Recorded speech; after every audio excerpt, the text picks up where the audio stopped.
Hello hello કાકડાભાઈ, ક્યાં છો? ક્યારે આવો છો? બધું ઠંડુ થઈ ગયું અહીંયા. અરે ઘરે હું તો શું. કેમ, આપણે વાત તો થઈ હતી 1 મહિના પહેલા. મેં તમને એડવાન્સ આપ્યું છે ને તમે કન્ફર્મેશન આપ્યું હતું. અરે ઝાડા થઈ ગયા છે મને. તો અન્ન પારકું હતું, પેટ તો પોતાનું હતું ને. ઠેક ઠેકાણે ભાડી એટલી ખીરું ન ખાઈ લેવાય. કાઈ ને આપણે આમે પીઝા બનાવ્યા છે. મારા દાદાને પીઝા બહુ ભાવતા. પણ બિનલબેન ન્યા ઠેઠાવું છે ને મોંઘું બહુ પડે અમને. લે, દર વર્ષે અમે તમને જ કહી છીએ. બાકી મારે ઓક્સફોર્ડમાં હાઈડ થયા છે ઇંગ્લિશ કાગડા, પણ અમે છે ને ગુજરાતીને પ્રિફર કરીએ એટલે ઠેઠ લંડન થી તમને બોલાવી છે.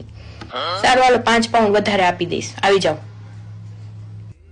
સારું લ્યો આવું પણ ઝાડા છે ને મને હાસીન થઈ ગયા છે. લીંબુ પાણી પીવડાવજો પાછા. હા, હવે લીંબુ પાણી આપે. હવે આવતા હોય તો હાચવી લ્યો છેલ્લે છેલ્લે ટાણું. હારું, હા મૂકું છું.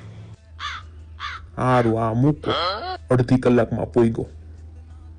ચાલો, કાળિયો છે ને ફાઈટો ફરે છે આખું વર્ષ. ભલે ને કાળો કૂતરો એનો બતાવતો હોય, અત્યારે ગરજ છે ને એટલે ગરજના ભાવ લઈ. ચાલો, આવતા વર્ષથી તો છે ને ઇંગ્લિશ ને જ બોલાવી લેવા. છેલ્લે છેલ્લે થેન્ક યુ કહીને જાશે.